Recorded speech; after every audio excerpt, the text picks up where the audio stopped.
नमस्कार साथियों, आप सभी का स्वागत है आपके अपने चैनल साइंस फाइटर क्लासेज में। आज की इस क्लास के माध्यम से हम राजस्थान के प्रमुख मंदिर, छतरियाँ और बावड़ियों के बारे में विस्तार से पढ़ने वाले हैं। तो चलिए शुरू करते हैं। दोस्तों, सबसे पहले हम मंदिर निर्माण की कुछ शैलियों की चर्चा करेंगे। उनको आप यहाँ से नोट कर सकते हैं। एक है नागर शैली, आप साथ साथ नोट करते जाएं। मंदिर निर्माण की कुछ शैलियों की चर्चा हम यहाँ पे करेंगे और उनमें से एक है नागर शैली, एक है द्रविड़ शैली, एक नागर शैली और एक है आपकी द्रविड़ शैली। इसके अलावा एक शैली है बेसर शैली।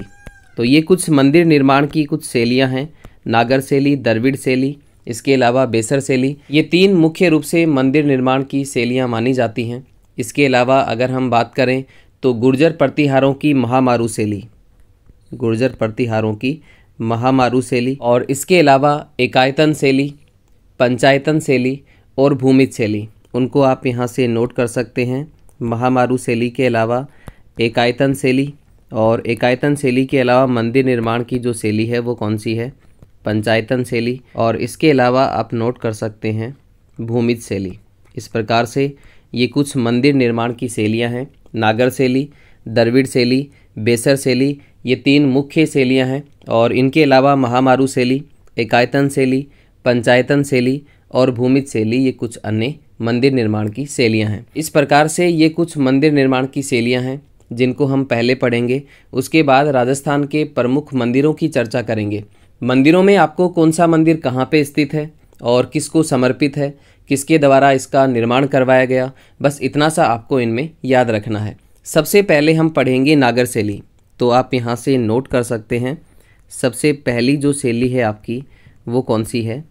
नागर शैली। सबसे पहले हम पढ़ेंगे नागर शैली। नागर शैली की बात करें तो आप सभी जानते हैं उत्तर भारत में जो मंदिर निर्माण की शैली है वो शैली कौन सी है? नागर शैली। उत्तर भारत में जितने भी मंदिर बने हुए हैं वो किस शैली में बने हैं? नागर शैली में। दोस्तों, नागर शैली के मंदिर 8 खंडों में बने होते हैं। कितने खंडों में बने होते हैं? 8 खंडों में। आप साथ साथ नोट करते जाएं। नागर शैली के जो मंदिर हैं वो कितने खंडों में बने होते हैं? 8 खंडों में बने होते हैं और वर्गाकार चबूतरे पर स्थित होते हैं। चारों ही तरफ से इनमें प्रवेश द्वार होते हैं। इसके अलावा हम बात करें नागर शैली के मंदिरों की तो आप यहाँ से नोट कर सकते हैं हिमाचल प्रदेश से लेकर विंध्य पर्वत तक, महाराष्ट्र से लेकर उड़ीसा तक मंदिरों का निर्माण जो है वो किस शैली में हुआ है? नागर शैली में हुआ है।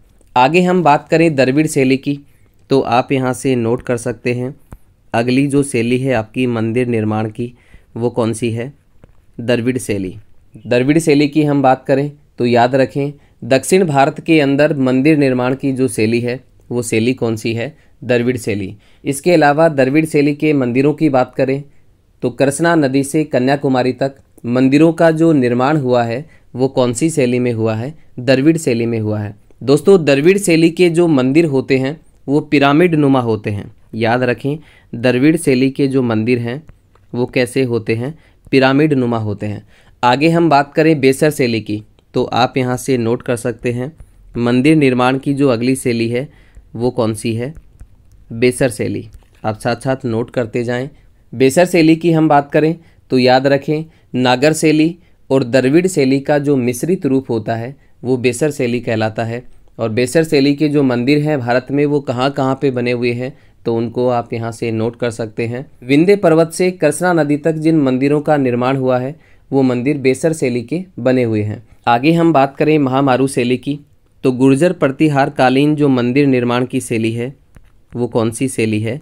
महामारू शैली है। तो आप यहाँ से नोट कर सकते हैं महामारू शैली किसे कहा जाता है? गुर्जर प्रतिहार कालीन मंदिर निर्माण की जो शैली है वो कौन सी शैली कहलाती है? महामारू शैली कहलाती है। महामारू शैली में ज़्यादातर मंदिर या तो एकायतन हैं या फिर पंचायतन शैली के बने हैं। एकायतन मंदिर शैली की हम बात करें तो इसमें केवल एक ही मंदिर होता है और इसके चारों ओर दीवारें होती हैं। एग्जाम्पल के तौर पर देखें तो डूंगरपुर में एक मंदिर है देव सोमनाथ मंदिर। कौन सा मंदिर है? देव सोमनाथ मंदिर जो है जो कि डूंगरपुर में स्थित है। ये देव सोमनाथ मंदिर किस शैली में बना हुआ है? महामारू शैली में। और महामारू शैली में भी कौन सा? एकायतन शैली में बना है। पंचायतन शैली की हम बात करें तो इसमें बीच में एक मुख्य मंदिर होता है। पंचायतन शैली में बीच में एक मुख्य मंदिर होता है और इसके चारों कोनों पर 4 छोटे छोटे मंदिर स्थित होते हैं। तो इस प्रकार की शैली में जो मंदिर बने होते हैं वो किस शैली के होते हैं? पंचायतन शैली के होते हैं। उदाहरण के तौर पर हम देखें तो उदयपुर का जो जगदीश मंदिर है, इसके अलावा सचिया माता का जो मंदिर है वो किस शैली में बना हुआ है? पंचायतन शैली में बना हुआ है।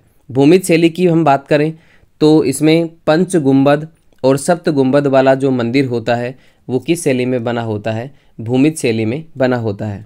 आपने भगवान श्री राम के मंदिर का नाम सुना होगा जो अयोध्या में बन रहा है। ये कौन सी शैली में बन रहा है? नागर शैली में। और नागर शैली में भी भूमिज शैली में ये मंदिर बन रहा है। इस प्रकार से मंदिर निर्माण की शैलियों के बारे में हमने पढ़ा। आगे हम पढ़ेंगे राजस्थान के प्रमुख मंदिर। तो आप यहाँ से नोट कर सकते हैं, राजस्थान के प्रमुख मंदिरों में हम सबसे पहले पढ़ेंगे एकलिंग नाथ जी का मंदिर। सबसे पहले हम किसको पढ़ेंगे? एकलिंग नाथ जी का मंदिर, जो कि कहाँ पे स्थित है? उदयपुर में स्थित है।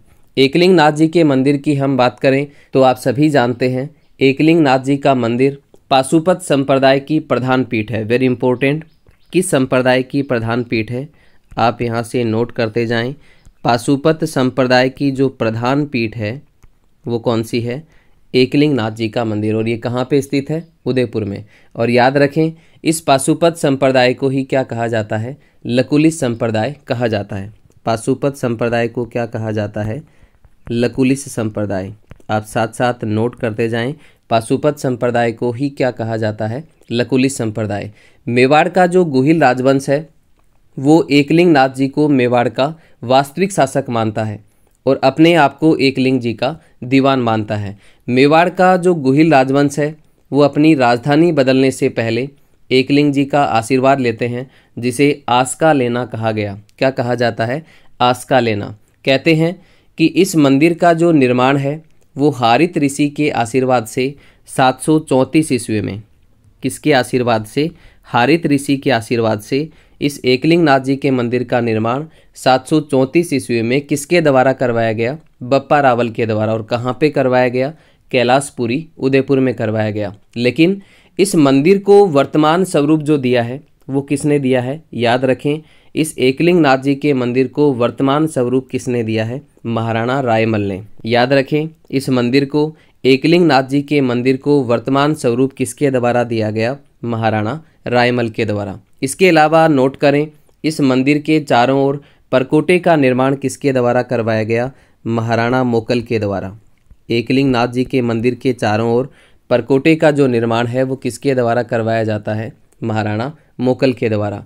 राणा मोकल को मेवाड़ में तुलादान पद्धति का जनक माना जाता है। कहते हैं कि अपने जीवन में इसने लगभग 25 बार तुलादान किया था। तुलादान का अर्थ होता है अपने वजन के बराबर धन दान में देना। क्या कहलाता है? तुलादान कहलाता है। इस प्रकार से एकलिंग नाथ जी के मंदिर के बारे में हमने विस्तार से पढ़ा। अगला मंदिर हम पढ़ने वाले हैं जगदीश मंदिर। तो आप यहाँ से नोट कर सकते हैं, अगला मंदिर है आपका जगदीश मंदिर। और ये जगदीश मंदिर जो है वो कहाँ पे स्थित है? ये मंदिर भी आपका उदयपुर में स्थित है। दोस्तों, जगदीश मंदिर की बात करें तो ये मंदिर उदयपुर में पिछोला झील के किनारे स्थित है। किस झील के किनारे स्थित है? पिछोला झील के किनारे। आप साथ साथ नोट करते जाएं, जगदीश मंदिर कहाँ पे स्थित है? उदयपुर में। किस झील के किनारे? पिछोला झील के किनारे, जो कि बिना योजक कड़ी का मंदिर है, यानी कि पत्थर के ऊपर पत्थर रख करके इस मंदिर का निर्माण किया गया है। इस मंदिर के निर्माण की हम बात करें तो इस मंदिर का जो निर्माण है वो किसके द्वारा करवाया गया? आप यहाँ से नोट कर सकते हैं। इस मंदिर का निर्माण 1652 ईस्वी में महाराणा जगत सिंह प्रथम के द्वारा करवाया जाता है। किसके द्वारा करवाया जाता है?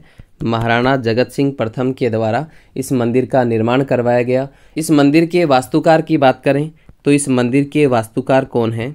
भाणा और उनके पुत्र मुकुंद। आप साथ साथ नोट करते जाएं, जगदीश मंदिर के वास्तुकार कौन हैं? भाणा और उनके पुत्र मुकुंद। इसके अलावा याद रखें, ये मंदिर पंचायतन शैली में बना हुआ है। वेरी इंपॉर्टेंट, उदयपुर का जो जगदीश मंदिर है वो किस शैली में बना हुआ है? पंचायतन शैली में बना हुआ है। किस शैली में बना हुआ है? पंचायतन शैली में बना हुआ है। और याद रखें, इस मंदिर को सपने में बना मंदिर कहा जाता है। वेरी इंपॉर्टेंट, काफ़ी बार क्वेश्चन पूछा गया है, सपनों का मंदिर या सपनों में बना मंदिर, सपनों में बना मंदिर किस मंदिर को कहा जाता है? जगदीश मंदिर को कहा जाता है, जो कि उदयपुर में स्थित है। क्यों कहा जाता है इसे सपनों में बना मंदिर? क्योंकि ऐसी मान्यता है कि भगवान जगन्नाथ महाराणा जगत सिंह के सपने में आते हैं और मंदिर बनवाने का आदेश देते हैं, इसीलिए इसे सपनों में बना मंदिर कहा जाता है। इसके अलावा वेरी इंपॉर्टेंट, जगन्नाथ राय प्रशस्ति आपने सुना होगा। जगन्नाथ राय प्रशस्ति, ये जगन्नाथ राय प्रशस्ति जो है वो इसी जगदीश मंदिर में स्थित है। जिसके लेखक की हम बात करें तो जगन्नाथ राय प्रशस्ति के जो लेखक हैं वो कौन है? कृष्ण भट्ट तेलंग। वेरी इंपॉर्टेंट, काफ़ी बार पूछा जाता है, आप यहाँ से नोट कर सकते हैं। जगन्नाथ राय प्रशस्ति जो है वो कहाँ पे स्थित है? जगन्नाथ राय प्रशस्ति किस मंदिर में स्थित है? जगदीश मंदिर उदयपुर में। और इसके जो लेखक हैं वो कौन हैं? कृष्ण भट्ट तेलंग। जगन्नाथ राय प्रशस्ति के जो लेखक हैं वो कौन हैं? कृष्ण भट्ट तेलंग। आप यहाँ से नोट कर सकते हैं। इस प्रकार से जगदीश मंदिर को हमने विस्तार से पढ़ा। अगला मंदिर हम पढ़ने वाले हैं जगत का अंबिका माता मंदिर।